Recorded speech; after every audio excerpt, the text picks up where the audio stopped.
Bom dia, boa tarde, boa noite. Eu sou Felipe Barcelos, ortopedista pediátrico, sócio fundador da Bone Learning.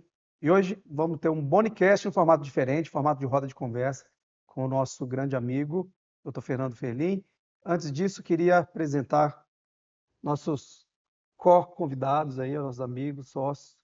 Bom dia, sou Fernando Oliveira, também sou ortopedista pediátrico, cirurgião de pé, também sócio fundador da Bone Learning. É um prazer estar aqui nessa roda de conversa com vocês para falar um pouco sobre joelho pediátrico. Bom dia, pessoal. Sou Francesco Blumetti, sou ortopedista pediátrico também um dos sócios fundadores aqui da Bone Learning. E aí tenho o prazer também de trazer meu sócio do consultório, o Dr. Fernando Ferlin. Apresenta aí, Fernando. Fala aqui o que você faz, como é que você começou a interagir com a ortopedia pediátrica aí. Bom dia, eu sou Fernando Ferlin. Eu, na verdade, sou ortopedista também, como meu sócio Francesco, todos aqui. Queria começar agradecendo o convite, né, de todo mundo por estar aqui com essa oportunidade de discutir ideias, né, nesse formato interessante, inovador, assim, de misturar especialidades pediátricas e ortopédicas, né, mais ortopédicas do que pediátricas. E então, eu faço parte da Sociedade Brasileira de Cirurgia de Joelho, Sociedade Brasileira de Ortopedia, de trauma do esporte, diversas sociedades. Mas hoje a gente veio, acho que mais para conversar sobre a experiência que eu tive nesses últimos 12 a 16 anos. Depois a gente pode desenrolar um pouco sobre essa diferença de data, né? Que eu trabalho junto, né, em conjunto com uma equipe de ortopedia pediátrica, fazendo, né, procedimentos em joelhos de crianças, maioria dos procedimentos em cirurgia em joelhos de adultos, né? Mas a gente tem essa intersecção que é muito positiva. A gente vive isso há muitos anos e hoje resolveu trazer um pouco dessa experiência aqui para uma conversa. Acho que Você, logo que se formou, né, terminou a ortopedia, eh, você já foi trabalhar no Einstein, com a equipe da pediátrica? Como é que foi essa, essa chegada no Einstein? Também você fez uma especialização fora, né? é a minha trajetória foi realmente assim um pouco diferente nesse sentido, né? Eu no R1 de ortopedia, né? Assim, o primeiro ano de residente de ortopedia, as minhas férias eu já dediquei para ficar no Einstein o tempo todo, por isso foi em 2008, né? E lá eu queria realmente conhecer de tudo, né? Tava aberto, ainda não sabia. Depois que a gente termina a ortopedia, você ia fazer ortopedia pediátrica, joelho, quadril, ombro, coluna, mão, qualquer outra especialidade, né? Todas são muito interessantes naquele começo de residência, né? Então, eu assim comecei a participar do grupo já com a doutora Amâncio naquela época. Claro que depois a residência demandou um retorno, né, para o ABC, onde eu fazia a residência. E depois que eu terminei o R4 já no trauma do esporte, né, que eu fui lá para a Escola Paulista fazer a especialização no SET, quando eu terminei isso, eu já comecei de novo a trabalhar com a doutora Márcia em 2012, né, lá na equipe do Einstein. E naquela época a gente fazia, né, diversas cirurgias em adultos e crianças, já com uma predominância muito grande, né, em crianças, né? E, e aí, daquele momento, em 2012 em diante, é que eu comecei a montar realmente o consultório lá dentro, ficar trabalhando com a equipe e tudo. Então, foi mais definitivo, né? Por isso, essa diferença. Assim, em 2008 eu conheci, tive o primeiro contato, participei. Em 2012 já com uma formação voltada para a área que eu gostava mais, que era a artroscopia, as cirurgias de joelho, eu comecei a participar da equipe. Em 2013, a gente conversou já assim mais sedimentado com a equipe e tudo sobre uma possível viagem em 2014, né, fazer um fellow internacional, alguma coisa do tipo. Naquela época a gente tinha muito assim apreço pelo Dr. Fred Fu lá em Pittsburgh, que fazia, ele era um grande entusiasta de novas técnicas, né, de ortopedia. E então me inscrevi para fazer o fellow lá, né, com a ajuda, claro, dos colegas daqui. Tenho diversos agradecimentos a fazer, assim, em relação a isso, né? Acho que a gente vai perder o dia inteiro agradecendo a trajetória, né? Então acho que, mas mando meu agradecimento a cada um. E então, em 2014 eu fui para Pittsburgh acompanhar o Dr. Fred Fu nessas questões de cirurgia artroscópicas, de reconstruções multiligamentares, em adultos, em crianças um pouco também, né? O serviço discutia bastante sobre isso já na época e a ortopedia né, pediátrica e o joelho já começavam a confluir mais, né, nessa fase, assim, mas ainda até hoje eu acho que engatinha muito, né? E em 2015 fui para Nova York, ficar um tempo no Special Surgery, já não muito a ver com a parte de ortopedia pediátrica, mas a parte de próteses, né? E aí você tem aquele contato, né? Que quem faz lá cirurgias de próteses não é especialista em joelho, né? É especialista em próteses. Então, você tem que entender, para fazer uma prótese de joelho, você tem que entender muito de quadril, tem que entender muito de pé e tornozelo, quer dizer, então acaba tendo uma intersecção de todas as áreas e você volta um pouco para o que é o ortopedista pediátrico, que é o que trata realmente as deformidades e é o que estuda isso a fundo, né? Assim, De todas as articulações, né? exatamente, porque hoje você fazer uma cirurgia de joelho, até no adulto, sem entender as outras articulações do membro inferior, é navegar por um mar sem o GPS, sem uma bússola, sem, né, quer dizer, assim, eu acho que assim, você se intitular único e exclusivamente cirurgião de joelho é nobre, né, tem suas vantagens, mas eu acho que cada vez mais a gente caminha para uma intersecção entre essas áreas e a ortopedia pediátrica faz isso há muitos anos. Então, eu tive a oportunidade de acompanhar isso, né? E a gente discutiu realmente muito mais a fundo determinados casos, tanto em adultos quanto crianças, nas deformidades, por conta dessa intersecção que a gente sempre teve, né? Entre a equipe e eu, que teoricamente não fazia pediátrica, mas estava sempre lá, né? Assim, Você levantou um ponto interessante, porque as patologias do joelho pediátrico, né, na maioria das vezes, quem faz, principalmente as patologias que demandam acesso artroscópico, elas são feitas pelo especialista em joelho, né, e não pelo ortopedista pediátrico. Aqui no Brasil, né? Sim, se a gente for Então, pensar. aí cada país tem a sua divisão, às vezes até cada escola dentro do Brasil tem a sua É. divisão, mas aqui no Brasil, de maneira geral, é assim, né? E os ortopedistas pediátricos ainda têm muito receio e têm muito medo de acessar as coisas dessa forma, até por falta de habilidade e formação, né? De treinamento, né? E essa divisão que você falou é legal, as pessoas já sabem isso, né? Mas nos Estados Unidos tem essa divisão de quem faz artroscopia, de quem faz prótese, não necessariamente por articulações igual aqui no Brasil, né? Aqui os fellows são por articulação.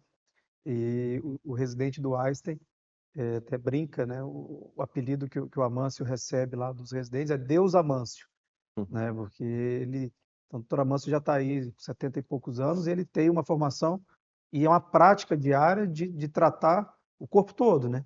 Então, o pessoal fala, não é ortopedista pediatra, é ortopedista do corpo todo. Então, opera coluna, opera quadril, joelho e tornozelo.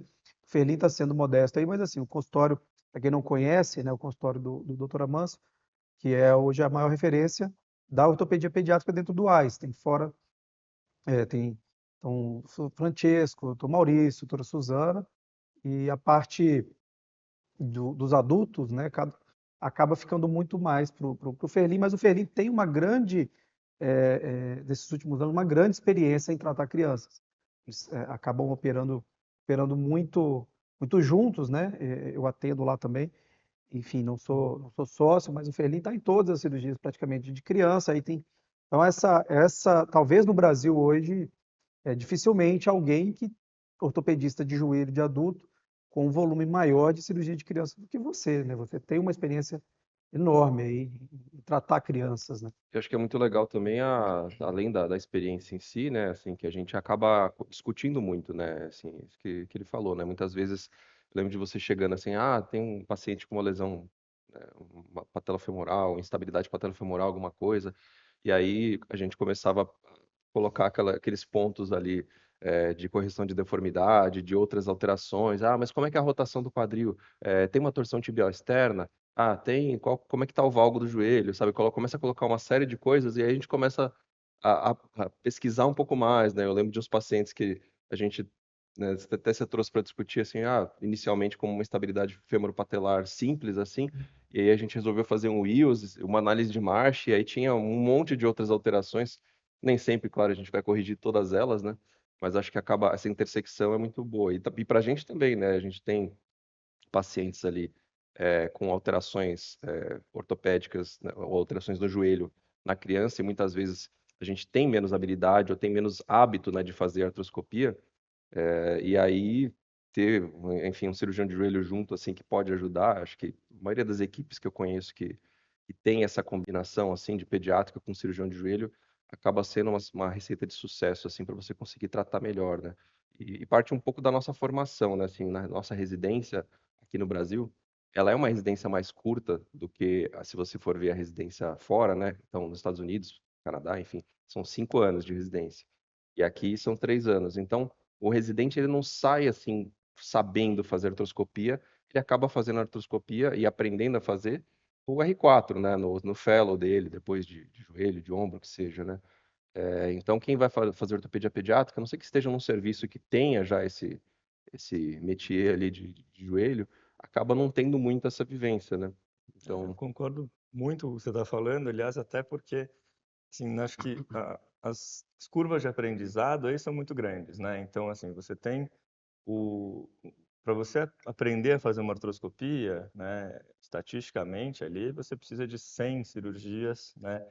E isso é uma coisa, isso na estatística, claro, tem uma pessoa diferenciada que em 30 artroscopias vira um grande artroscopista e outros com 500 não conseguem ter um bom desempenho nesse quesito. Mas, assim, quando você tem uma curva de aprendizado de artroscopia muito longa, você tem uma curva de aprendizado para próteses muito longa, quando você vai olhar a curva de aprendizado de um ortopedista pediátrico, na verdade, é eterna, né? Assim, então, porque as técnicas estão sempre mudando, porque as coisas estão sempre, as demandas estão aumentando, porque as crianças hoje, né, principalmente as que apresentam deformidades, elas são cada vez mais bem cuidadas desde o começo, mais diagnosticadas, mais estudadas. Então, realmente a gente tem uma curva de aprendizado em todas as áreas muito grande, né? É o que eu sempre falo, assim, né? Depois de virar cirurgião de joelho há 10 anos, né? Se eu vou discutir um caso de cirurgia de joelho em criança, claro, assim, uma lesão ligamentar, um cruzado anterior de um paciente de 12 a 14 anos, primeira vez que você olha isso no consultório, te parece uma coisa simples, né? Fala, eu acho que, assim, tá ali, lesionou, já dá para reconstruir, já pode perfurar a física. Quer dizer, hoje tem guidelines para isso, estão sendo criados cada vez mais e estão sempre em modificações, porque as complicações vão aparecendo.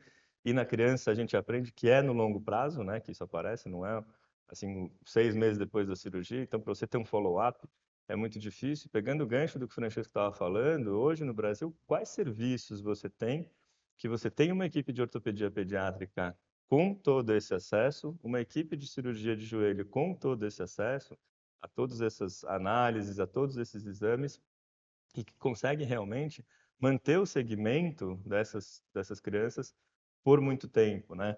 Então, voltando para a questão assim de uma lesão ligamentar, um menino de 12, uma menina, né, que seja uma criança, adolescente de 14 anos, parece no início uma coisa fácil, mas a gente vê depois chegando o paciente que foi operado em outros lugares e tem alguma deformidade resultante daquela cirurgia, mas tudo que foi feito estava correto, então assim, estava dentro do guideline. Então a gente fica sempre se questionando, né, se isso vai mudar, se já é hora de mudar ou não, se aquilo ainda é o que está dando mais certo. é O aquela quanto a gente máxima, sabe disso, né?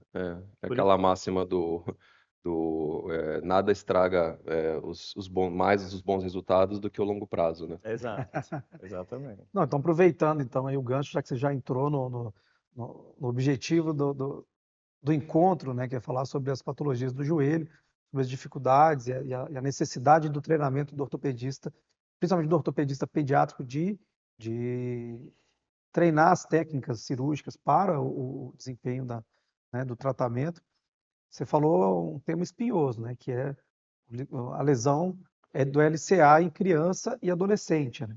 Eu lembro da época de residente, de um caso emblemático lá, assim, a criança, a chance de re-ruptura é muito alta. Então, assim, você não, é um desafio à parte, né? Não tem nada fácil tratar LCA em criança, até por questões do crescimento, não só questões de deformidade, de lesão fisária. Acho que existem questões maiores. Como é que você organiza no pensamento, assim, de uma forma simples, por idade, assim, como é que você trata no consultório, então, lesão do LCA em crianças abaixo de 10 anos, assim, por volta dos 10 aos 12, como é que você divide isso para indicar o tratamento? Acho que a primeira tendência que a gente tem é ir para o tratamento conservador, Uhum. né? Isso porque, assim, a chance de você ter uma complicação relacionada a uma criança de 10 ou 12 anos, você faz uma reconstrução de ligamento, é, é uma chance aumentada, né? Não é, às vezes não é tão grande, mas é uma chance aumentada.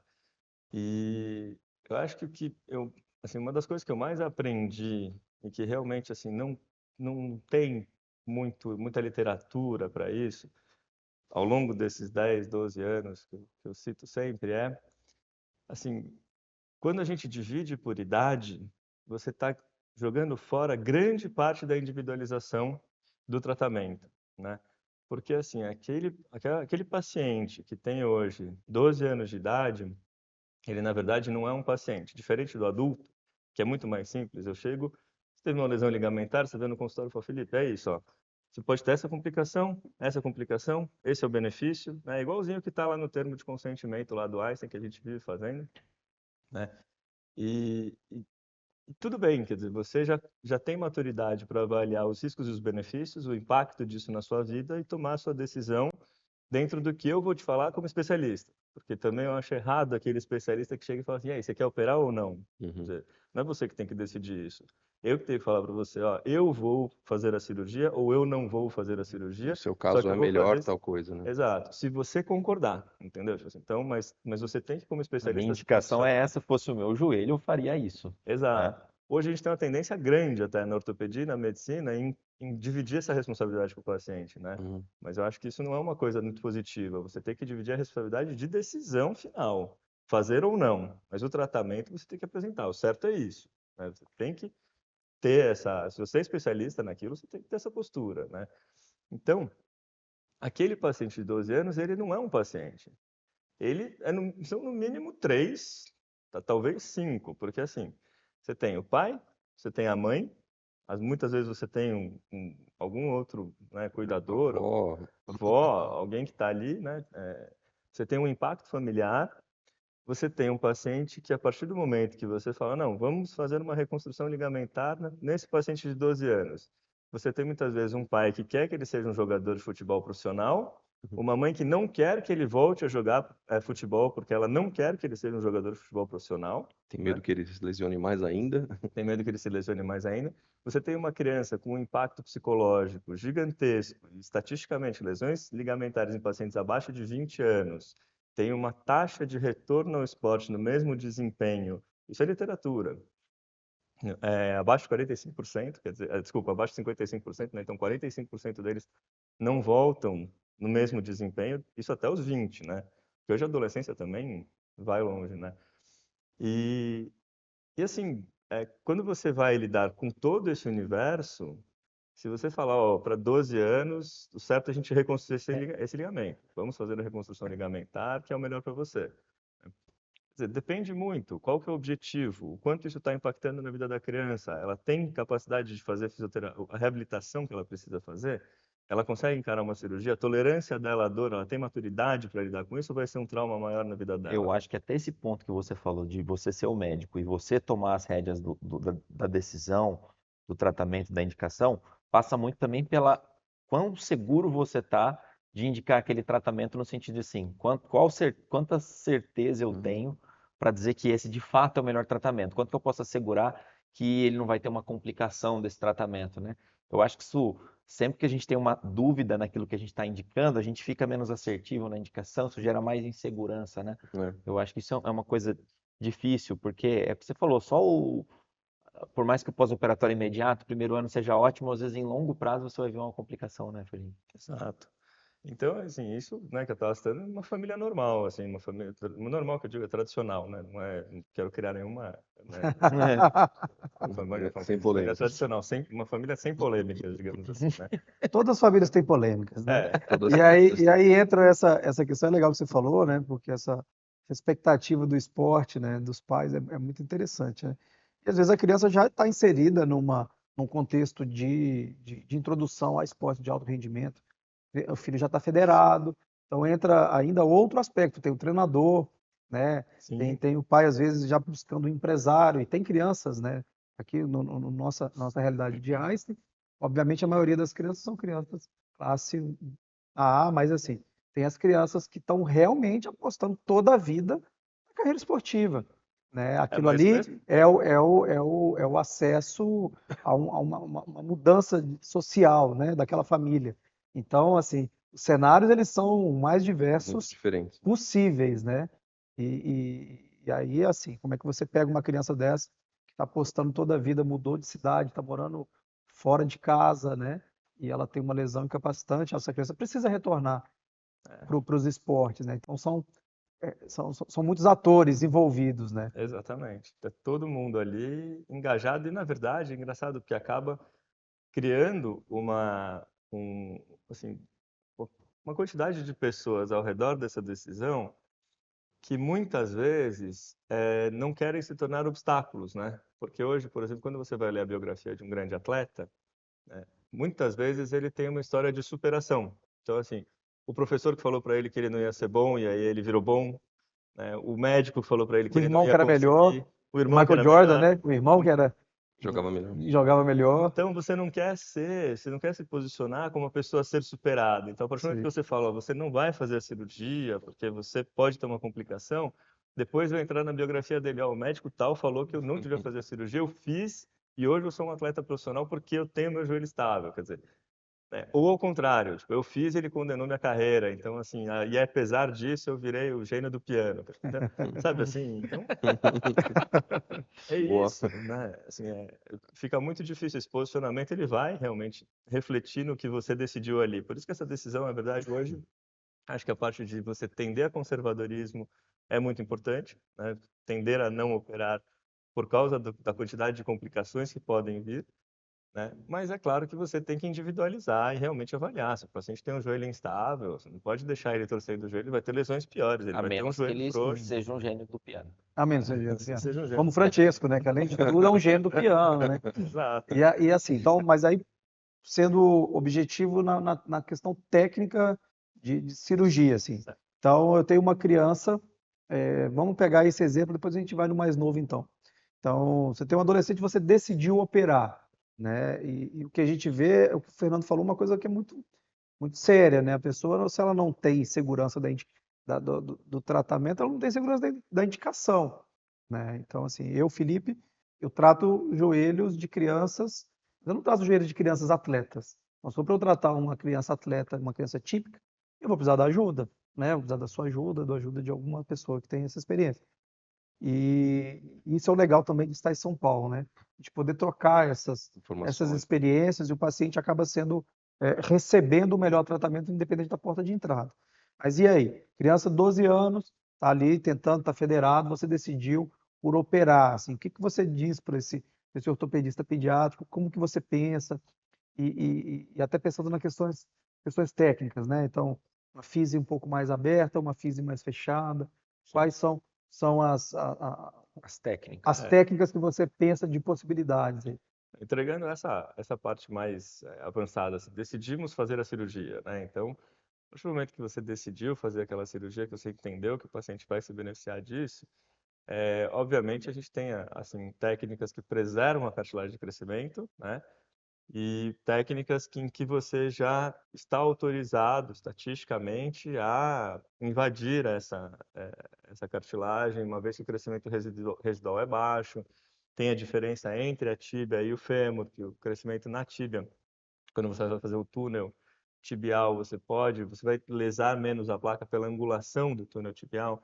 Já o túnel femoral, muitas vezes, por mais que você, durante a artroscopia, queira posicionar o guia de forma que você não vá criar uma lesão, por ele ser um túnel, né, se pensar num fêmur na vertical e ele é um túnel mais deitado, para ficar com uma técnica mais atual, assim, mais, digamos, entre aspas, anatômica, perto do que é o original, né, você corre um risco maior de ter uma lesão unilateral na fise, né, de causar uma lesão unilateral na fise, né, de crescimento, na cartilagem de crescimento, e isso gerar uma deformidade, né, em valgo naquele joelho.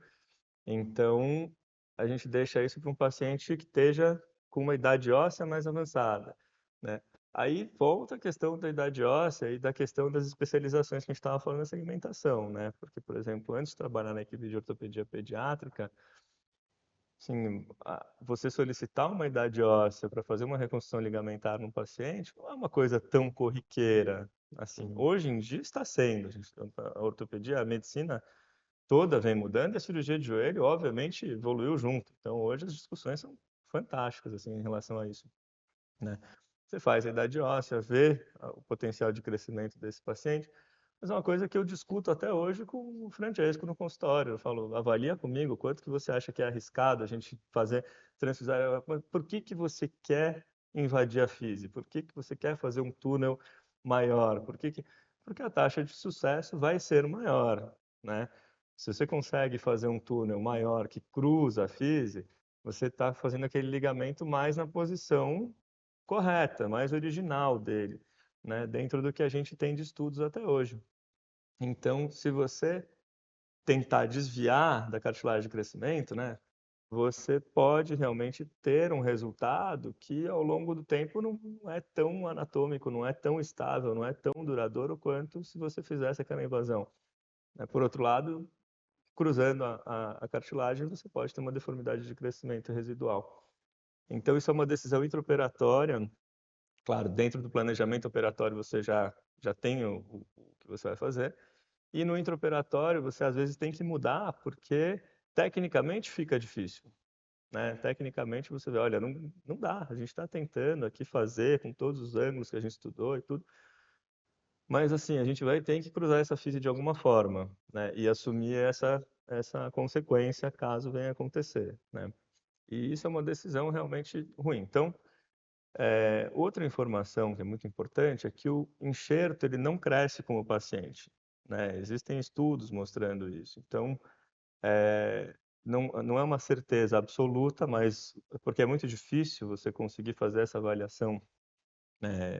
Você vai submeter, todo mundo fez uma reconstrução ligamentar na adolescência, a uma nova artroscopia com 20 anos para medir exatamente aquele enxerto. Vamos fazer uma ressonância e tudo, mas é bem difícil, assim, às vezes a medida que você tem na ressonância é muito diferente da medida que você tem na artroscopia, né?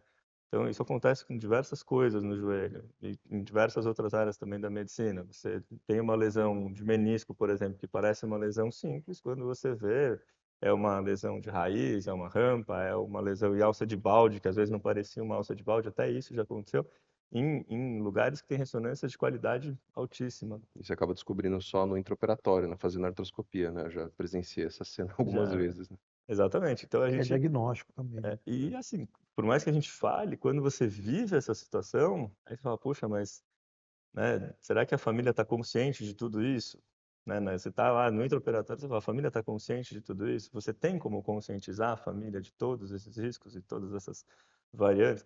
A conversa é longa, tem como, né, tem que estar todo mundo sendo parceiro, só que isso é uma visão que eu só adquiri depois de trabalhar com ortopedia pediátrica. Pois é, e aí você passa, então, a entender técnicas também mais preservadoras, como você falou, né? Verticalizar mais o túnel na tíbia, né? Tomar medidas, né? Pedir tips, dicas, né? De quem já está tomando essa decisão e operando essas crianças, né? Eu acho que isso que é legal. E esse que é o objetivo também dessa roda de conversa, trazer um pouco desses detalhes. E assim, para a gente poder avançar, sair do LCA daqui a logo, Uhum. mas uma coisa que não ficou claro para mim, assim, por exemplo, quando que você indica, por exemplo, uma criança mais nova, claro, quando é uma criança com uma deformidade congênita do joelho, são crianças com deficiência, que a gente, no caso, nós que tratamos crianças com deficiência, a gente já está um pouco mais habituado à tomada dessa decisão, né? Então, uma criança que tem deficiência congênita do fêmur, uma hemelia fibular, uma genesia do LCA, que você precisa fazer eventualmente um super knee, outras cirurgias combinadas, reconstruções, alongamentos. Então, já faz parte desse arsenal terapêutico do ortopedista pediátrico tratar esses joelhos, joelho do Down, né? Então, são várias condições da criança que a gente acaba precisando fazer essas técnicas de correções As que técnicas extra-articulares, né? extra-articulares. Que hoje em dia, acho que no passado até fazia-se um pouco mais para a lesão do LCA da criança neurotípica, digamos assim, típica, que não tem deficiência e tal. Mas hoje em dia parece-me realmente que isso acaba sendo mais renegado para as crianças que têm essas patologias que o Felipe falou, né? Você vê ainda alguma indicação nesse sentido, assim, para criança, né, de repente uma lesão de LCA? Eu sei que não é tão comum, mas Essa era a às vezes pergunta. acontece, né? Uma criança de 10 anos, 9 anos ali com uma lesão do LCA. Acontece Onde até que, com 3, onde 4 que há o anos. espaço para fazer a técnica Extra-articular. extra-articular? Na verdade, não é extra-articular, né? Hoje existem técnicas São que são as preservadoras da, poupadoras da de FIS, FIS, é isso que eu quero poupadoras de dizer. FIS, Que não são transidifisárias, né? Existe isso. muito espaço para isso, que eles têm joelhos realmente instáveis e crianças sintomáticas, até às vezes crianças muito novas, né? Mais até você fala 5 anos, 6 anos de idade, já com essas lesões, e uma instabilidade que gera quedas, gera outros traumas, e também aquela criança crescer com aquele joelho afrouxando, a cápsula afrouxando, isso vai comprometer o menisco dela também, que vai ficar sobrecarregado ao longo de anos ali de uma infância que você também não vai querer deixar. Como é que você vai deixar alguém na infância sem pular, sem correr, sem, né? É impossível e é Tratar a criança é horrível, muito né? diferente, né? Uhum. Então, esse que é uma visão que você adquire, né? Então, assim, existe, né? A gente faz o over the top no fêmur, é uma técnica que ainda é muito bem aceita, não fica tão longe do original, né? Você faz o transepifisário na tíbia, mas é uma técnica que não permite um enxerto muito grande, mas também nessa idade, acho que nada permite, né? Nessa idade abaixo de 10 anos de idade. Uhum. E tem muito espaço para esse tipo de cirurgia, sim, mas eu acho que a tentativa do tratamento conservador primeiro é sempre muito bem-vinda. E aí você vai avaliando, que você não pode avaliar a cada 1 ano essa criança, né? Você vai falar, olha, vamos usar um imobilizador, uma joelheira, fazer uma reabilitação, Fortalecer. fortalecimento. Está estável esse joelho, não está tendo queixa, deixa Vai acontecer um pouco segurando, né? mais, exato. Mas é importante ter esse arsenal na mão Sim, de terapêutico, né? tem Então, assim, muita. não- Técnicas o cirúrgicas pro- para a criança tem Tem muita. muito. é isso, porque o problema é você não ter o que oferecer para a criança, né? Sim. Você fala assim, não, estou Você, ofere... condenando aquele joelho porque eu não sei tratar. você ofereceu o conservador porque é a única coisa que você É o que tem. você tem, um conservador, né? Então, acho que esse que é o... Acho que isso, Agora, se for de uma forma consciente, né, assim, aguardando, tentando aguardar um pouquinho a maturidade mais, né, mas realmente técnicas tem várias, é que aquela coisa, quando tem muita técnica para pro mesmo problema, é porque nenhuma delas é excessivamente boa, né? É um, essa é a máxima que a é um- gente é um detalhe, é um detalhe muito espinhoso. A gente começou pelo tema, mas eu acho que é um tema que desperta mais interesse porque todo mundo tem dificuldade de tratar. Sim, Mesmo quem trata muito, igual você vê que a preocupação em deixar claro que a cirurgia não é uma solução, né? Eu acho que isso as pessoas já entendem porque elas vivem quem vive, né? Claro, quando a gente está terminando a residência, tudo é novo, você fica, oba, oba, vou salvar o mundo operando, né? E sim, não é bem assim, né? Mas existem técnicas também tibiais poupadoras de FISE, né? sim. Então, assim, existem a tunelização, né, com o enxerto vindo da tuberosidade da tíbia, passando. Então, assim, tem várias técnicas que são possíveis, né? Mas igual eu te falei, são técnicas que não te permitem, por exemplo, ter um enxerto Maior, volumoso, sim. né? Então, assim, você fazer uma cirurgia desse porte para uma solução temporária, eventualmente, né? É válido em uma criança que seja realmente uma promessa. Aí que entra tudo que a gente estava falando no começo. de pensar Quer dizer, ele individualmente. realmente é um jogador de futebol Sim. que tem futuro, né? Assim, ele não está, ele realmente é o futebol aqui, a gente está no Brasil, então a gente dá esse exemplo, né? Mas ele realmente é um atleta de alto rendimento já ali com 10, 12 anos que tem uma diferença de habilidade que compensa o risco de um tratamento cirúrgico, entendeu? Se é por um objetivo menor do que esse, talvez realmente não seja a melhor solução, Solução. né? Agora, para esses, a gente tem realmente diversas técnicas, né? Todas elas, de uma certa forma, funcionam, porque a gente fala, o primeiro objetivo da cirurgia é você não deixar o paciente pior e melhorar o que ele tem de ruim hoje, Sim. né? Então, a gente tem como não deixar ele pior, com certeza, né? E melhorar o que ele tem de ruim. Isso dá para fazer. Mas a reabilitação, principalmente nessa faixa etária, né, e o potencial de complicações precisa realmente ser medido com o objetivo que você tem em cima daquele indivíduo, né, não em cima daquele joelho. Acho que a gente já prolongou bastante a LCA. Para encerrar, preciso fazer mais uma pergunta. Algum paciente que você mudou a conduta terapêutica com exame de marcha para a reconstrução de LCA, em questão, principalmente plano rotacional, você precisou eventualmente de uma indicação de osteotomia derrotatória, algo parecido para a LCA? Que eu precisei fazer uma osteotomia, não. Mas que o exame de marcha ajudou, sim. Porque, na verdade, a gente se preocupa muito hoje com a causa, né? Por que que alguém de 12 anos rompeu um ligamento cruzado? Quer dizer, será que teve um... Claro, acontecem traumas de alta energia nessa idade, mas assim, acontecem em muitos e lesam poucos, né? São Uhum. lesões raras, querendo ou não, né? De certa forma, assim, no N de pacientes. Na criança. E por que aconteceu com ele? Entende? Será que ele tem uma frouxidão ligamentar? Será que ele tem alguma deformidade no quadril? Será que ele tem alguma alteração rotacional, igual você falou? E isso é uma coisa que cabe realmente uma avaliação conjunta com a ortopedia pediátrica sobre esse paciente. E a análise de marcha vai ser o grande tira-teima, né, da história. Acho que ajuda a entender qual que é o problema biomecânico, né, subjacente ali, digamos, né? É muito importante, assim, nesse sentido, né? E até para orientar a reabilitação. Se você não faz uma derrotativa, alguma coisa ao mesmo tempo, até realmente seria muita, né, assim, muita agressividade, assim. Talvez seja bilateral também, né? Então, algo a se discutir. Mas é muito importante essa análise. E isso vai mudar, né, ao longo do crescimento, entendeu? Então, você também não vai intervir naquele momento porque rompeu o cruzado, uma deformidade rotacional, porque ela pode se corrigir. Na criança, sim, né? E no adulto também cabe, às vezes, No uma adulto a tomada de gente faz. decisão, não só da questão rotacional, que a análise de marcha ajuda, né? Mas aí já vamos avançar um pouquinho, estabilidade patelar, falar de outras lesões, assim, que eu acho que na estabilidade patelar, o exame tridimensional, avaliar o eixo, né? é, é, Sim. do membro inteiro, então começa aí sim a avançar nesse conceito que você falou, de entender quadril, de entender pé, de entender tornozelo, até para fazer prótese, né? Eu acho que essa avaliação global você precisa. Quantas vezes você vê uma pessoa fazendo uma prótese de tornozelo ou de joelho e aquele membro fica desalinhado com sobrecargas e tudo mais? Então, estão pegando a estabilidade patelar aí. Vamos começar desse assunto, técnicas que como você pensa a estabilidade patelar? Estabilidade patelar também é outro tema que é um tiro no pé do cirurgião de joelho, né? Porque a gente adora operar joelho, é uma coisa, assim, se você for fazer uma especialização nisso, você queria, né? Se pudesse, você viveria operando joelhos, né? E nós fazemos basicamente isso.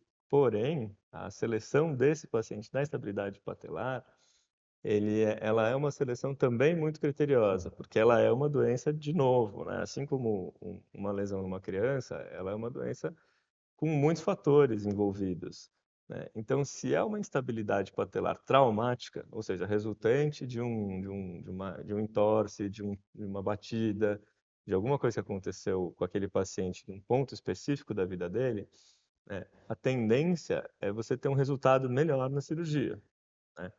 Então, o tratamento cirúrgico ele acaba sendo assim amplamente indicado e apresentando bons resultados, né?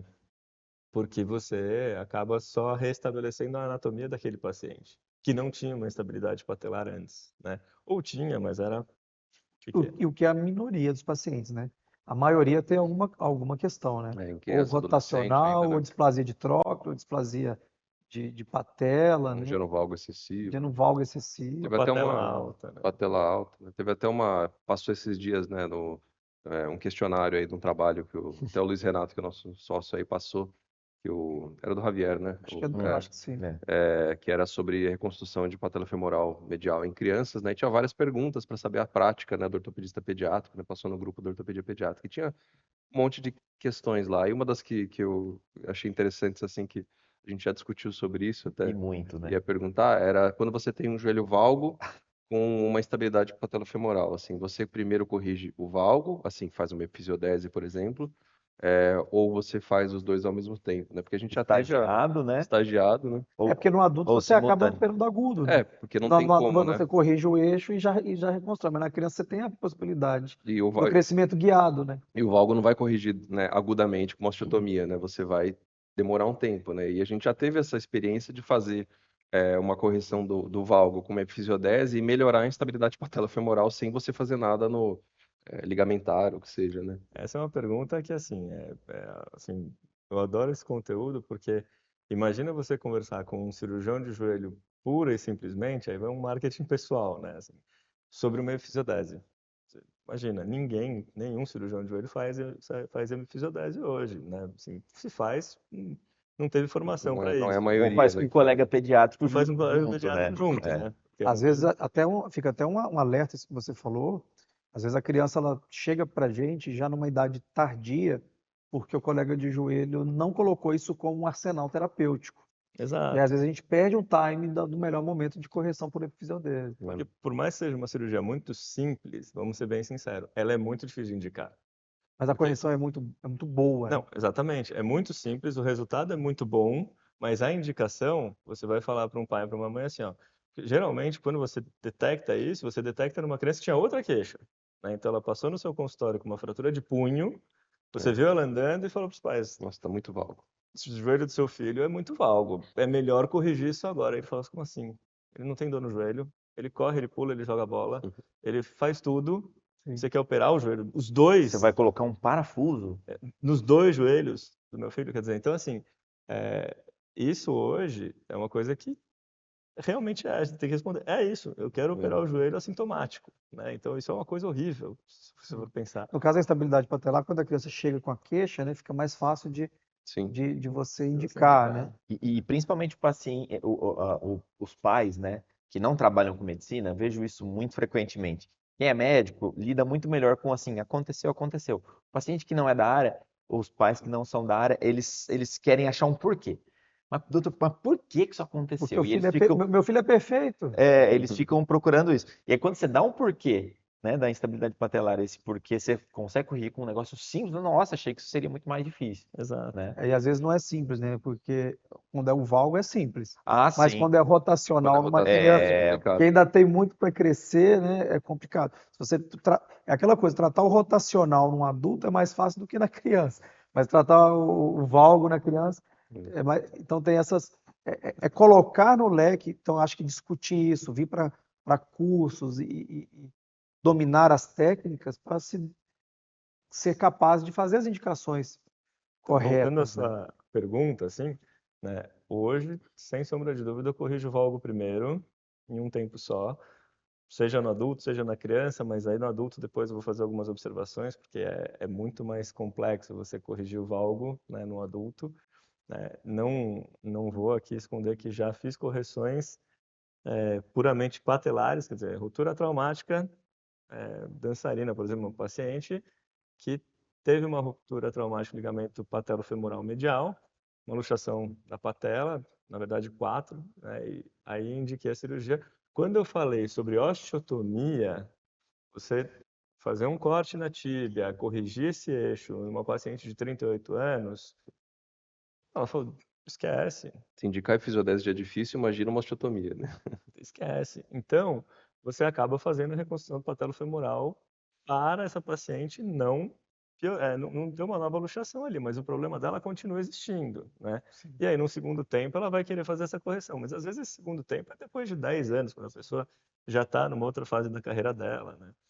Na criança, eu corrigiria o valgo primeiro, que inclusive é mais simples, né? E aí depois, sobrando a instabilidade residual patelar, se é que sobra, porque igual o Francesco falou, em muitos casos não sobra, né? Ou sobra, mas não é sintomática e nem a ponto de luxar a patela. Aí faria. Acho que deformidades a gente tem que realmente ir fazendo, de certa forma, progressivo, cirurgias progressivas, né? As abordagens, elas têm que ser meio sequenciais. Quando você aborda tudo de uma vez só em deformidade, a chance de você ter um insucesso ou alguma dificuldade no meio do caminho é grande, assim. Uma coisa que eu tenho visto que a gente faz pouco no Brasil em geral e que as pessoas fora têm um pouco mais de tranquilidade de fazer são as trocloplastias, né? Sim. E até a gente recebeu a visita daquele holandês, o Chris, que a gente encontrou no Posa, né? Conversando com ele sobre isso, assim, para ele até se assustou, porque para ele é medular, assim, tipo, por que não fazer? Qual o problema? E aí, eu achei interessante porque o que ele faz é agir onde ele reduz a tróclea de um lado, não tanto fazer Aumentar o o outro. aumentar o ângulo, porque Interessante. aí você, pensando na questão de reduzir o risco de pressão, de síndrome femoropatelar e tudo mais. Eu, pessoalmente, sou um super entusiasta da trocoplastia, né? É que é uma cirurgia tecnicamente difícil, né? Com chances de complicação, e o que está em risco ali é uma cartilagem importantíssima, né? Em uma idade também, né? Quer dizer, além disso, você tem a invasão ou não da fise, né? Acidental, você tem aquela manipulação toda. Então, assim, eu acho que essa é uma cirurgia que está cada vez mais sendo tentada ao redor do mundo em diversos centros, né? Não é nada novo, né? Mas assim, as técnicas melhoraram muito. Hoje você tem trocoplastia artroscópica, né? E que funciona, Então, né? então assim, né? Já que ele levantou a bola, ele vai ter que, já que ele levantou a bola, ele vai ter que ensinar a gente Vai fazer a num trocoplastia, né? curso de cadáver lévio como fazer a trocoplastia Trocoplastia artroscópica e aberta. é. Fica o convite. Você A vai aberta, ensinar? a aberta Vai eu ensinar? ensino. A artroscópica, eu vou te falar que ainda não está sedimentada para eu ensinar. No cadáver, Mas pelo menos mostrar, vamos a gente precisava lá. mostrar. Mas a gente vai mostrar assim como que vai ser feito, como teoricamente isso vai ser bem feito, né? Ótimo. Mas eu vou falar que dependendo também do assim conteúdo do curso, né? Quer dizer, uma vez que você às vezes não está lidando, porque isso é uma cirurgia realmente para quem sabe fazer artroscopia já num Bem, nível né? assim muito alto, Mas pode né? ser aberta também, não tem Exato, problema. a aberta eu acho que vai caber mais. Na estabilidade patelar, qual que é o enxerto que você prefere? Na instabilidade patelar, geralmente o grácil, né? A gente usa o grácil autólogo mesmo, o próprio paciente pode usar o enxerto, né? A gente tem lá nós a gente tem acesso, né, ao banco de tecidos. Isso é até bom para a gente não ter esse preconceito, né, de usar no Brasil a gente usa muito pouco, né, o banco de tecidos, né, que são os tecidos realmente de doação de cadáveres, né, com todo respeito, assim. E isso veio para ajudar, isso vem para ficar, e na estabilidade patelofemoral, você fala, é muito preciosismo você usar um enxerto de banco para fazer uma reconstrução. Mas, puxa, se você vai conseguir preservar toda a anatomia daquele É, paciente, e menos você... morbidade, né? Exatamente, porque o único problema do enxerto de banco é o problema dele romper mais fácil, né? Só que para um cruzado. Um patelofemoral, ele não tem Tanta tantas forças tensão, de né? tensão. Então, ele aguenta muito bem, assim. E você usa o quê? Você usa Não, graças a parafuso Deus. Ah, sim, daí a gente de pode usar interferência? a âncora, não, âncora, né, na Você usa a patela. âncora. A gente usa Âncora na patela e no âncora, fêmur. duas âncoras na patela e parafuso de interferência. O Isso parafuso de paciente. interferência no fêmur. Não de interferência, um menor, né? Isso fiz fechada, geralmente você tá Fiz falando, né? fechada, Fiz fiz fechada. fechada, né? No aberto, o avanço do vasto, né? Assim, quando é um esqueleto imaturo, você pode usar a âncora na patela e fazer um avanço do vasto, não precisa fazer uma reconstrução ligamentar, muitas vezes, Vou né? fazer aquela do quadríceps lá que a gente fez algumas, né? Exato. Do quadríceps, né? O pessoal da pediátrica acaba usando bastante. Quando você tem uma estabilidade patelar, qual que é o kit de exame que você pede? Assim? Você pede estudo da tomográfico ou ressonância magnética? Hoje eu peço os dois, Os né? dois. Os dois. A ressonância não já dá esse estudo de ângulos? Ela dá esse estudo de ângulos, mas não com a mesma precisão do que a tomografia. Ah, é? Se você está falando, né, do esqueleto imaturo, você submeter a criança a uma tomografia é algo que realmente pesa. Então, se a ressonância já tiver dados suficientes, aí eu opto por só pedir a ressonância, né? Você coloca o quê? Protocolo de Lyon? Como é que você Na pede? verdade, o que eu faço assim, eu vou na radiologia, eu vou até lá discutir esse exame como se fosse uma ressonância e Mas aí você medir os tem a ângulos. facilidade que você está no Einstein e o colega que está fora. Então, assim, você pede, coloca como hipótese diagnóstica a instabilidade patelofemoral e solicita a tentativa da mensuração do TAGT, né, que seria esse índice que a gente busca na tomografia, né? Alguns serviços vão fazer, outros não. A maioria dos serviços hoje te liga, né, para entender o que você quer falar. Mas como assim? Você quer um TAGT numa ressonância? Fala, então, sobrepondo as imagens, será que a gente consegue? Tem uma certa exatidão nisso? Então, é possível, tá? Eu já tive É ósseo, retornos. você costuma pedir?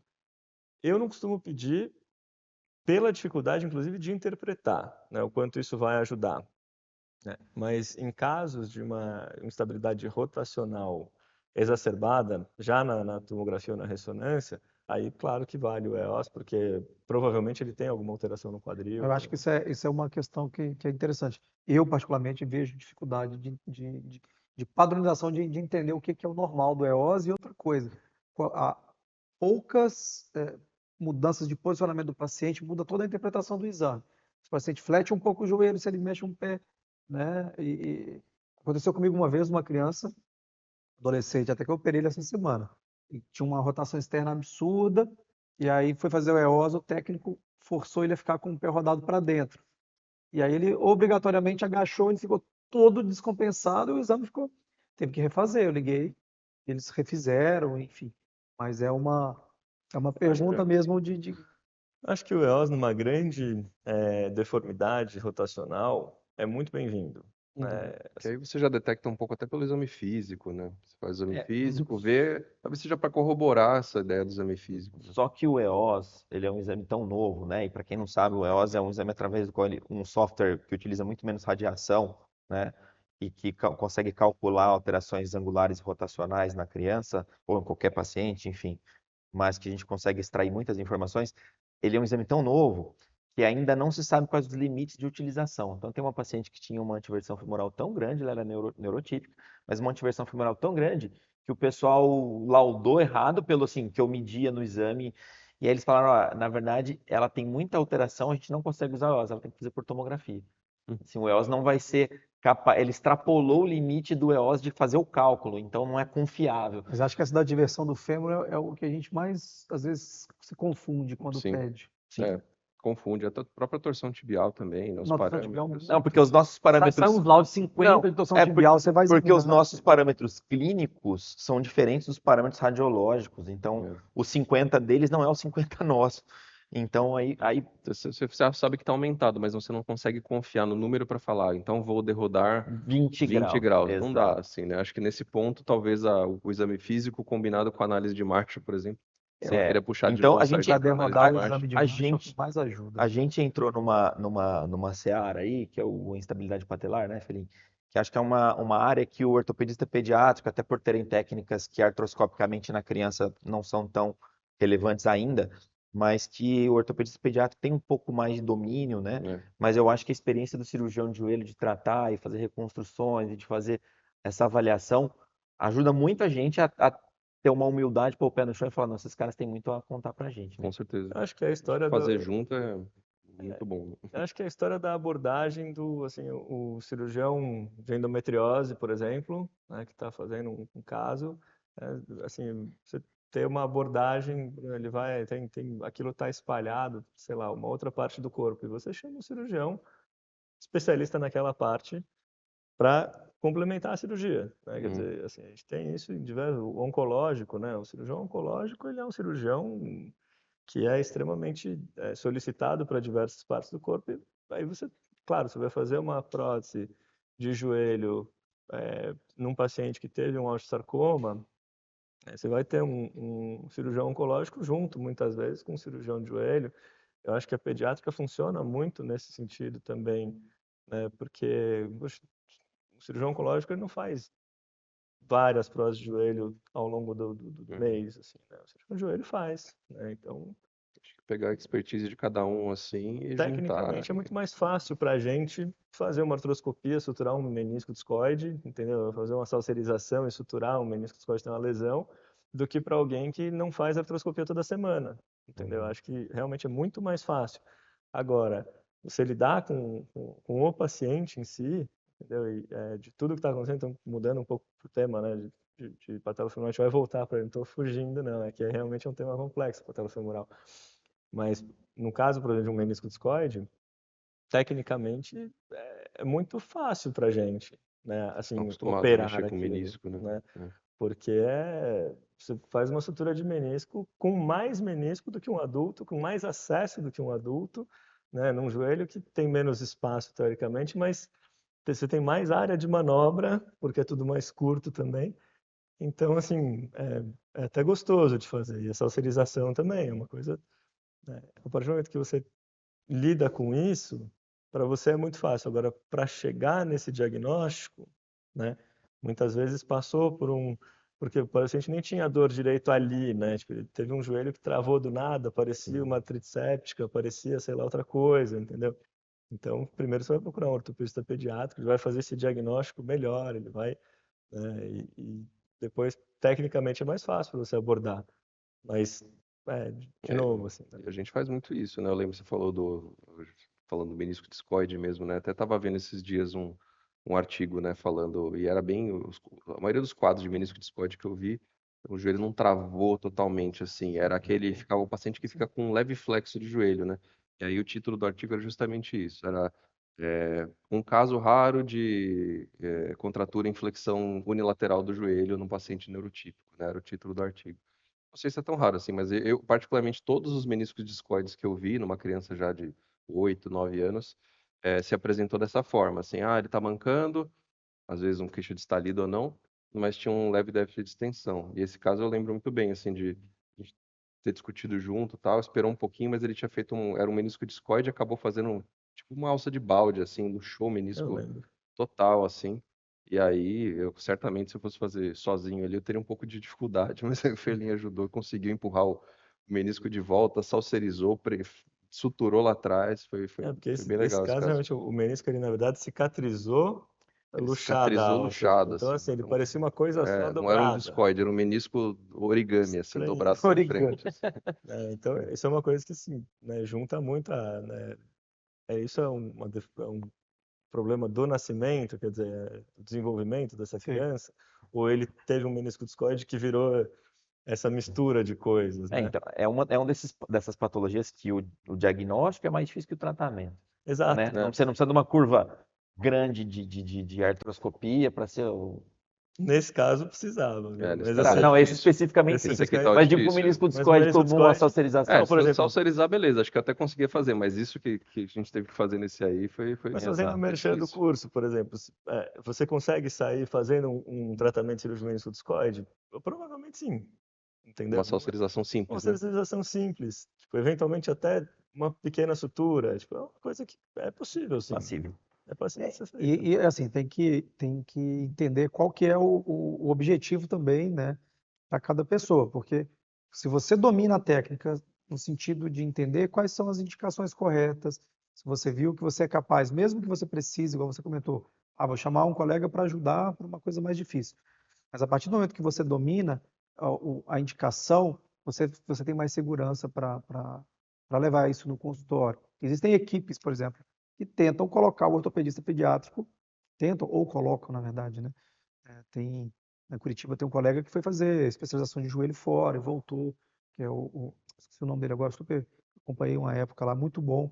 A primeira vez que eu vi tratamento da estabilidade patelar com quadríceps foi com ele, na época eu era R2, eu fui lá ficar, é o esqueci, já vou lembrar. Mas assim, já estamos com quase uma hora de conversa. A gente começou com os temas mais espinhosos e eu queria já vou deixar minhas considerações finais, já vou me despedir, agradecer a quem ficou até agora assistindo aí uma hora quase de bate-papo, agradecer o Ferlin por ter cedido esse espaço para Obrigado a vir vocês aí e pelo por estar convite. conosco também no treinamento de joelho. E é isso. Então, assim, eu acho que basicamente, fora entender as indicações, dominar algumas técnicas, você vai ter a construção da habilidade de indicar cirurgias e, e algumas técnicas específicas, né? Como, por exemplo, tratamento de estabilidade patelar, tipos diferentes de enxerto, trocloplastia, que é uma coisa que eu acho que vai ser muito interessante poder ver uma coisa que é completamente replicável, fazer a trocloplastia aberta. E a artroscopia de joelho, LCA, que eu acho que é o grande filé aí que todo mundo quer treinar um pouco essa habilidade para desenvolver essa habilidade. Então, já me despeço e agradeço aí ao Ferlin, deixo as considerações para vocês aí. Se vocês quiserem relembrar algum tema, algum tópico, alguma coisa específica, vai contemplar que a gente não falou aqui também. Eu acredito que, assim, esse ponto que você falou é muito importante, né? O ortopedista pediátrico, às vezes, ele não domina todas essas técnicas, mas eu sempre gosto da ideia do seguinte, tem situações que é você ou você. Se você já viu aquilo, se você entende aquilo, se você fez o curso, você aprendeu a indicação. E se você sabe como faz aquilo, por mais que você ainda não tenha habilidade manual para fazê-la, a pior das hipóteses, você vai converter para uma técnica aberta que é como você faria mesmo. Então, eu gosto dessa ideia. Eu acho que a gente tem que se aprimorar nisso. Como a gente faz pouco, eu sinto essa falta para mim mesmo, assim. E eu, assim, sou pós-graduado em medicina esportiva, eu sinto essa falta de indicar e saber essas técnicas melhor. E eu queria agradecer demais o Ferlin, assim, que é um cara que eu admiro muito. Primeiro pelo nome, que é maravilhoso. Mas não, um cara muito, assim, tecnicamente muito bom, um cara muito correto, ético, e um cara que eu, assim, admiro muito e vai ser um grande prazer, uma grande honra ter você com a gente, Ferlin. Obrigado. Eu acho que realmente a- uma coisa que é importante, assim, quando, claro, se você tá no interior, tá sozinho, não consegue ter essa equipe multidisciplinar que a gente tem, às vezes, quando a gente está num grande centro, que, claro, facilita muito, né? Então, você ter ali um conhecimento, uma formação direcionada para aquilo que você está fazendo, porque tem muita gente que está lá no interior e precisa fazer aquele tipo de reconstrução. Aí você começa, vai aprendendo, faz um curso desses, de repente acompanha algum colega que faz em algum outro local ou na sua própria cidade. E mesmo que você vá fazer, muitas vezes, com um cirurgião de joelho, alguma dessas técnicas, você saber detalhes da técnica, você pode até levar informações adicionais ali para o cirurgião de joelho. Inclusive levar essa experiência que a gente compartilha, assim, de conversar sobre idade óssea, conversar sobre as questões rotacionais, e você acabar levando isso e no final, por mais que você esteja fazendo em conjunto com outra pessoa, você está levando o melhor para o paciente, né? Então, acho que é importante isso também. Queria agradecer, né, o convite de vocês aí para poder conversar sobre esse assunto. Acho que sobre os diversos assuntos aí a serem abordados. Acho que as questões técnicas a gente vai evoluir cada dia mais e realmente a gente hoje está com o olhar voltado para para não só uma articulação, mas sim talvez um membro, futuramente um esqueleto como um todo. E acho que assim essas interações são muito positivas realmente, igual o Francesco falou, isso vai fazer a gente crescer cada vez mais e alimentar o nosso objetivo de cuidar melhor do paciente, né? Então, assim, eu não quero o objetivo nosso não pode ser assim, eu quero ser o melhor cirurgião de joelho pediátrico da história da medicina. Não. Eu quero que os pacientes que operaram com a equipe ficaram muito bem, ponto. E quem era, onde estava, isso eu acho que é o menos relevante. Assim, acho que é o mais importante é a gente entregar bons resultados, estudar para isso e se atualizar fazendo cursos, né? Assim, participar, desafiar, né? As novas técnicas. Sair do lugar comum um pouco, né? Exatamente. Da zona de conforto. Mas é isso. Vi para a arena. Vitareta. Só importa a opinião de quem está se colocando na batalha, né? Quem está se dando a oportunidade de errar e de acertar. Isso aí, obrigado pela audiência e mais Obrigado um pela- Bonecast, pessoal. Valeu, até mais. Tchau, Um tchau. Um abraço. abraço.